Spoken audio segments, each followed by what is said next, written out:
Hello good morning. இன்றைக்கி ஒரு யூஸ்ஃபுல்லான டிப்பு. உளுந்து வடை இந்த மாதிரி நல்லா ஷேப்பாக வரணுன்னா டீ ஃபில்டர் பண்ணுறது இருக்கு இல்லையா, ஸோ அதை எடுத்துக்கிட்டு இந்த மாதிரி லைட்டாக வந்துட்டு தண்ணி தடவிட்டு நம்ம வந்து இது மேலே மாவு வச்சு ஹோல் போட்டு எண்ணெயில் போட்டோம்னா சூப்பராக ஷேப் வரும்.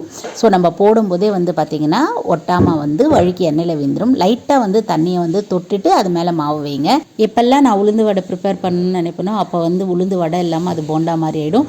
ஸோ இந்த மெத்தடில் ட்ரை பண்ணி செய்யும்போது நல்லா ஷேப்பாக வந்திருக்கும். கண்டிப்பாக ட்ரை பண்ணி பாருங்கள்.